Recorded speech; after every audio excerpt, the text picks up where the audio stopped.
In this lesson, we're going to be describing some basic differences between the homogeneous and the heterogeneous nucleation process. Let's make some comparisons of the two processes. When we talk about the nucleation event, it can either be homogeneous or heterogeneous. In terms of homogeneous nucleation, that happens to be rarely encountered with respect to commercial type of processing. However, even though it doesn't occur much with respect to, say, solid to liquid transformation, it does provide us a development or a grounding where we can begin to talk about the process of heterogeneous nucleation. However, we will see opportunities where we have very common solid to solid nucleation, which is of the homogeneous nature. It also turns out, of course, that heterogeneous nucleation is very common, and in particular in the case of liquid to solid transformations, but it also occurs in solid to solid transformations. Now, when we look at the process, remember what we said was that a sphere minimizes the surface area, and what we wind up having is a material will form a spherical structure when the interfacial energy is isotropic. Now, it should be pointed out that when we have nucleation, either homogeneous or heterogeneous, it usually is not in the case of a sphere, and the geometry can be very complicated. But by looking at the spherical case, we can begin to get some understanding of what happens in the nucleation events using a simple geometry. Increasing the amount of undercooling winds up decreasing the critical cluster size, and this is true with respect to both nucleation processes. The stability of the cluster during homogeneous nucleation is determined by the balance between the two factors of surface area and volume free energy. We also know that when we have a specific value of undercooling, the nucleation barrier is smaller for the heterogeneous process, and consequently that process will dominate if a site is present.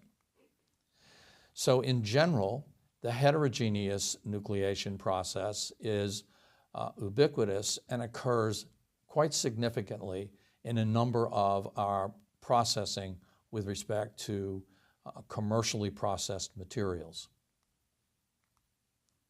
The heterogeneous nucleation process results in the elimination of a nucleation site, and it's the elimination of that nucleation site that helps provide some of the energy for the reaction. And since the critical radius is proportional to the interfacial energy, and the barrier is proportional to the cube of the interfacial energy of a material is a very important property, and we'll be discussing more of that in the subsequent lecture. When we look at how much energy is released as a result of the nucleation process, and we examine free surfaces all the way through matrix, what we find is the amount of energy decreases as we go from free surfaces to the matrix. And we also have an increase in the number of sites as we go from the free surface into the matrix. So both of these issues are important. That is, a decrease in energy, making homogeneous nucleation in the matrix the prevalent process. And what we find is a decrease in the number of sites in comparison to from the matrix to the free surfaces.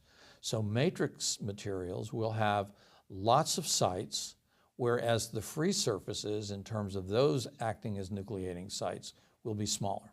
We can use the equation at the bottom of the slide to help us understand the various nucleation processes and how they're affected by the presence of various sites. So what we're looking at is an equation that has the volume term, the surface area term, And there's also this that we refer to as the defect energy. And the defect is the energy that is released by the system that results in the elimination of that particular interface. So when we look at, for example, free surfaces, grain boundaries, and interfaces and dislocations, when those are eliminated from the microstructure, they actually provide some free energy to the system. Now when we look at the matrix is typically what we have in terms of homogeneous nucleation. So in terms of looking at the equation that we have at the bottom of the page, what we're seeing is that as we go from free surfaces to the matrix, the defect energy that is released becomes smaller and smaller. Now the other important idea is that as we go from free surfaces to the matrix, the number of sites where nucleation can occur winds up increasing. So at the free surface, it's just at the locations at the surface of the material, whereas again in the matrix, it's randomly distributed throughout the structure. So this gives us an idea or a way of thinking about the heterogeneous nucleation process and the free energy that becomes available as a result of the elimination of the defect free energy. Thank you.